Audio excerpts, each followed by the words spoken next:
Everyone, आपका स्वागत है आपके अपने YouTube चैनल के आरएस क्लासेज में। दोस्तों इस लेक्चर में हम आज 10th क्लास साइंस का चैप्टर नंबर 10 जिसका नाम है प्रकाश यानी कि लाइट, उसके बारे में डिस्कस करने वाले हैं।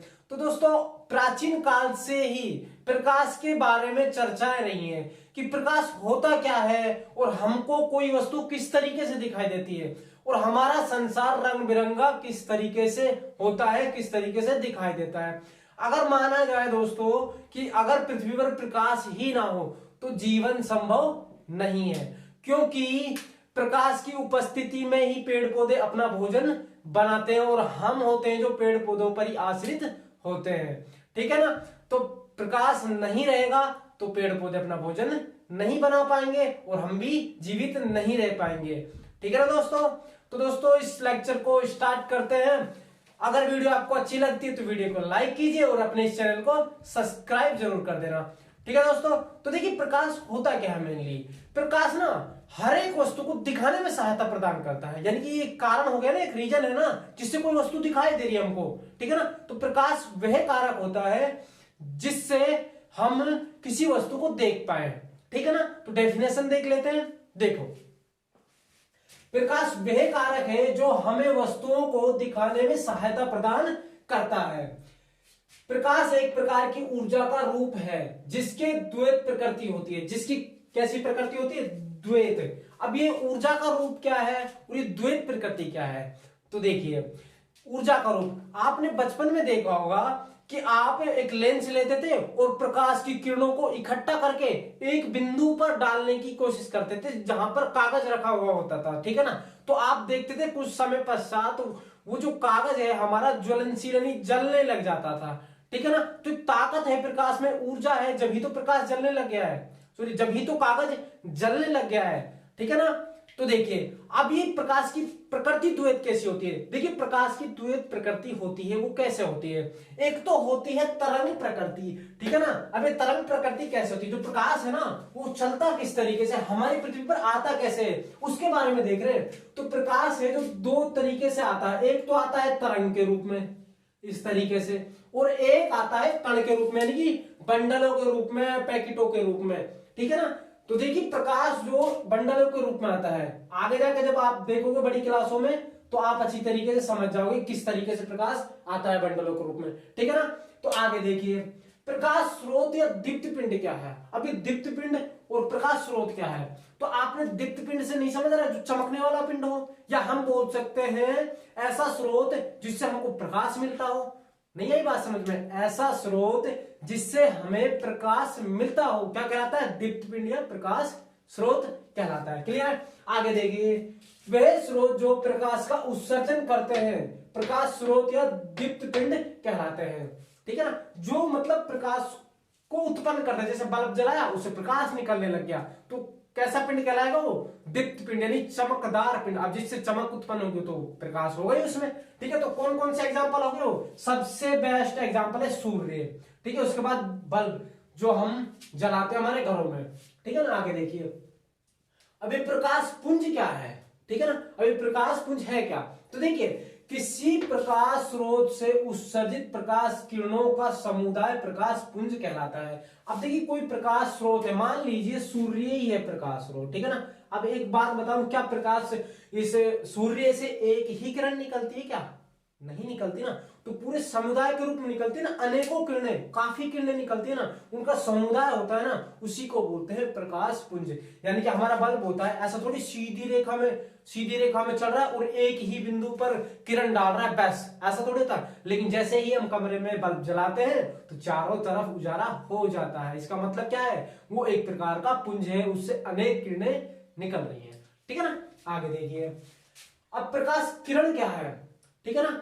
अब प्रकाश ऊर्जा, प्रकाश एक प्रकार की ऊर्जा है द्वारा किसी पारदर्शी मतलब होता है जिसके आर पार देखा जा सके, माध्यम में अपनाया गया पथ प्रकाश किरण कहलाती है। जो प्रकाश किरण होती है ना वो एक प्रकार की ऊर्जा है और वो पारदर्शी माध्यम जिसमें आर पार देखा जाए, जैसे कि हवा। ऐसा थोड़ी बड़ा सा पत्थर रखा है उससे किरण टकराई और दूसरे बिंदु पे निकल रही है, ऐसा नहीं होता है ना।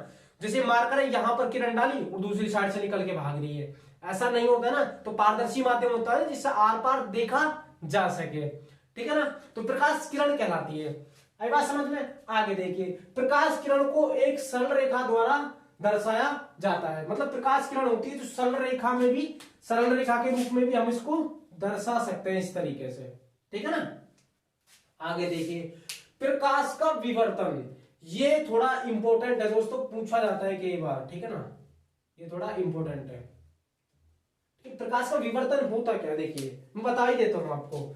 अभी आपने पढ़ा था कि तरंग प्रकृति और कण प्रकृति, ठीक है। प्रकाश इस तरीके से भी चलता है हमारा, ठीक है। अब देखिए एक बात मानिए कि जब भी हम खिड़की से देखते हैं, कि आपको देखा होगा कि प्रकाश जब आता है, खिड़की से प्रकाश आ रहा है, उस टाइम आप देखोगे प्रकाश का जो रास्ता था, अपना गया पथ था, उसमें छोटे छोटे मिट्टी धूल के कण उड़ते हैं, उड़ते नहीं उड़ते। तो प्रकाश, अगर मैं खड़ा हूं और किसी ने लाइट जलाई तो मेरी परछाई बन जाती है, बन जाती है, नहीं बन जाती, बन जाती है ना भाई। लेकिन क्या होता है, जो खिड़की दरवाजे से आने वाला प्रकाश है, उसके मार्ग में अनेक प्रकार की रुकावट होती है, छोटे छोटे कण। तो होता क्या है, उन रुकावट की परछाई नहीं बनती है, ठीक है ना। प्रकाश उनके किनारों से होकर, जो छोटी छोटी रुकावट होती है उनके किनारों से होकर उनके छायांकित क्षेत्र में प्रवेश कर जाता है, यानी कि प्रकाश उसकी छाया नहीं बना पाता है अगर कण छोटा है, अत्यंत छोटा है, ठीक है ना। देखो कैसे है, अब देखिए विवर्तन घटना क्या है।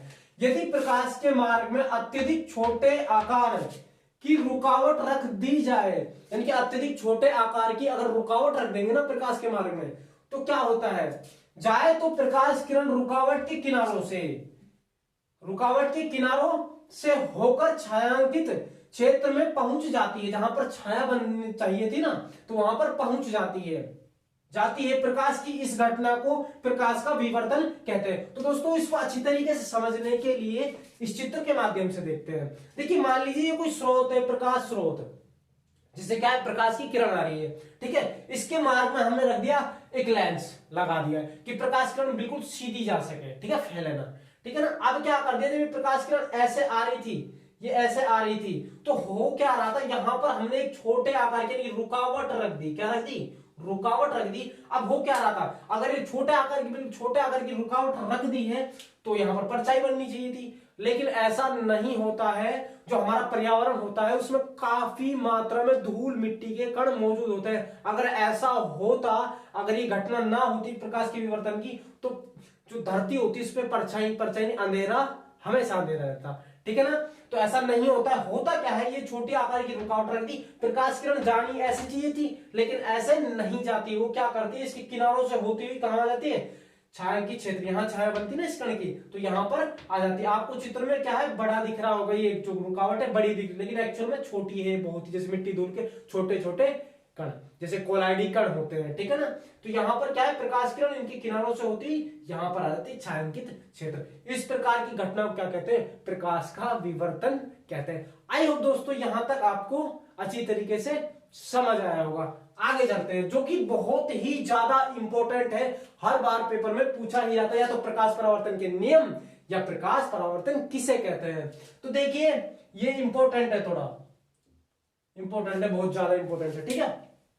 प्रकाश का परावर्तन क्या होता है। अब देखिए प्रकाश का परावर्तन समझने से पहले मैं थोड़ा एग्जांपल लेके चलते हैं। देखिए ये मान लीजिए कोई दर्पण यानी कांच, आपने देखा होगा कई बार घरों में, यहां पर हम सूर्य की लाइट आ रही है और ऐसे प्रकाश आया और उसके किसी के घर में भेज रहे प्रकाश को, ठीक है ना, फोकस मारते हैं, इस तरीके से कर किया होगा अपने घरों में, है ना। तो ये क्या, ये जो घटना है क्यों हो रही है, इसी को बोलते हैं प्रकाश का परावर्तन। तो ये घटना है वो किस तरीके से होती है, देखिए अब मान लीजिए कोई स्रोत है, सूर्य है, वो आ रहा है इस तरह, सूर्य किरण है जो यहां पर आ रही है समतल दर्पण पर, ठीक है ना। ये दर्पण क्या है, जो कांच जिसमें हम अपना मुंह देखते हैं, वहां पर आई और टकराएगी इससे, ठीक है। टकराने के बाद ये वापस उसी माध्यम में लौट जाती है, ठीक है ना, दोबारा इसी माध्यम। ऐसा थोड़ी है कि यहां आई कांच उसको खा गया, ऐसा नहीं होता है, ठीक है। इसी घटना को प्रकाश का परावर्तन कहते हैं। अब देखिए आगे, जब कोई प्रकाश किरण एक माध्यम से, एक माध्यम क्या है, माध्यम मतलब हवा, ठीक है, माध्यम मतलब हवा। वैसे प्रकाश तो निर्वात में भी गति करता है भाई, गति मतलब चलता है प्रकाश तो निर्वात में। अंतरिक्ष में कौन सी हवा है, लेकिन वहां पर भी तो सर्वाइव कर रहा है, वहां पर भी तो घूम रहा है, ठीक है ना। लेकिन हम बात करें अभी यहाँ की, ठीक है, जब कोई प्रकाश किरण एक माध्यम से, मान लीजिए ये माध्यम हवा है हमारी, ठीक है, यहां से कोई प्रकाश किरण आ रही आई, ठीक है, ये हमारा दर्पण है, ठीक है, एक माध्यम से चलकर दूसरे माध्यम की सतह, अभी दूसरा माध्यम क्या है, दूसरा माध्यम देखो हमारा कांच है,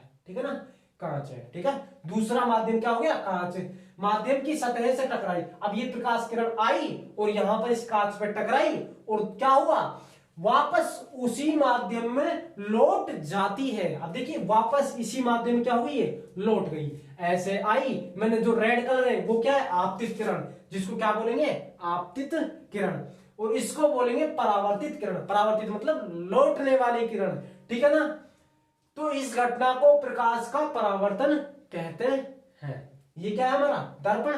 अब देखो ये एक माध्यम हो गया, यहां पर दूसरे माध्यम में टकराई, कांच में टकराई और दोबारा क्या हो गई, उसी माध्यम में लौट गई, जिस माध्यम से आई थी उसी माध्यम में लौट गई है, ठीक है। ऐसा थोड़ी हो रहा है यहां से आई प्रकाश किरण और नीचे निकल गई, नहीं होता है ना ऐसा, ठीक है। लेकिन कांच में होनी चाहिए पॉलिश, दर्पण में क्या होनी चाहिए, पॉलिश, ये परावर्तक पृष्ठ की पॉलिश है। अब ये परावर्तक पृष्ठ क्या है, जिससे कोई किरण परावर्तित हो जाए, वह पदार्थ जिससे कोई किरण परावर्तित हो जाए, ठीक है ना।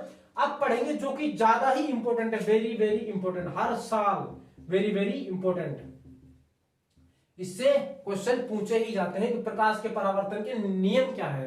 तो देखिए दोस्तों, ये जो डायग्राम बना हुआ है इसी से ही हम नियम निकालेंगे, ठीक है। अब देखिए आपतन कोण तथा परावर्तन कोण सदैव बराबर होते हैं। अब आपतन कोण तथा परावर्तन कोण ये बराबर कैसे होते हैं मैं बताता हूं आपको। अभी जो किरण आई, देखो ये आ रही, मैं रेड मार्कर से दिखा रहा हूं आपको, ये कोई किरण आई, आ गई, अब ये टकराने के बाद वापस उसी माध्यम में लौट गई, ठीक है। अब वापस उसी माध्यम में लौट गई तो मैंने इनके बीच में ऐसे आई और ऐसे गई, इनके बीच में एक अभिलंब डाल दिया, क्या डाल दिया, अभिलंब डाल दिया, अभिलंब मतलब एक सीधी रेखा डाल दी, तो ये जो कोण था, ये कोण यहाँ पर ये कोण बन रहा था, पूरे दो कोणों में बट गया, ठीक है। यानी कि जो ये कोण था ये क्या है, आपतित कोण, जिसको मैं आई से प्रदर्शित कर रहा हूं, ठीक है, आने वाला कोण, ये मैंने लिख भी रखा है, क्या लिख रखा है, आपतन कोण। अब ये जो आर है ये क्या है, यानी ये किरण जा रही है ना, तो जो ये कोण अभिलंब और ये परावर्तित किरण के बीच में जो कोण बढ़ रहा है, यहां पर देखो इस तरीके से ये वाला कोण, ये वाला कोण, ये होता है परावर्तित कोण, ठीक है। ये दोनों कोण जब अभिलंब डाल देते हैं तो ये दोनों कोण क्या होते हैं, बराबर होते हैं हमेशा, ठीक है ना। यही नियम है पहला। देखो क्या लिख रहा है, आपतन कोण आई तथा परावर्तन कोण आर सदैव बराबर होते हैं। तो कोण, ये जो मैंने सिंबल बनाया कोण का होता है, कोण आई इक्वल टू कोण आर, यानी कोण आई हमेशा बराबर होता है किसके, कोण आर के।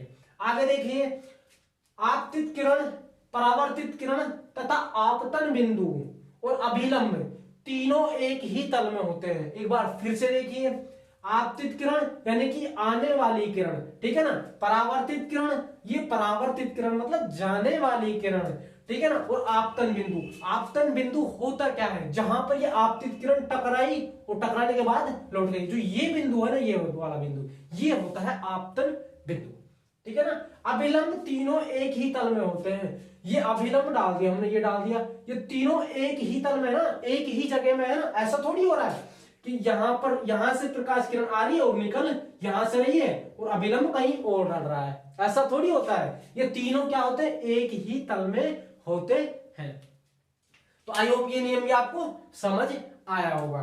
तो देखिए अगला नियम क्या है, अगला नियम क्या है, अगला नियम है आपतित किरण तथा परावर्तित किरण की चाल व आवर्ती सदैव बराबर होती हैं।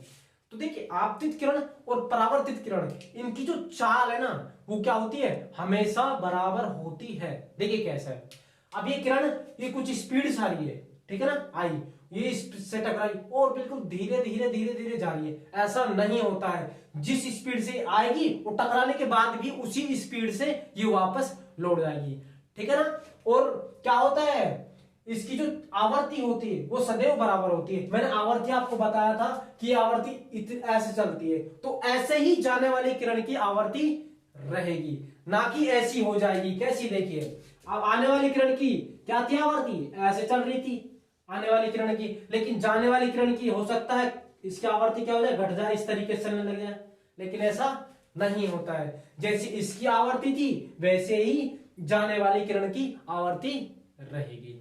क्लियर है। आप देखिए जो परावर्तन के नियम नियम है ये थोड़े ज्यादा ही इंपॉर्टेंट थे, इसीलिए इनको आप अच्छी तरीके से याद कर सकते हो।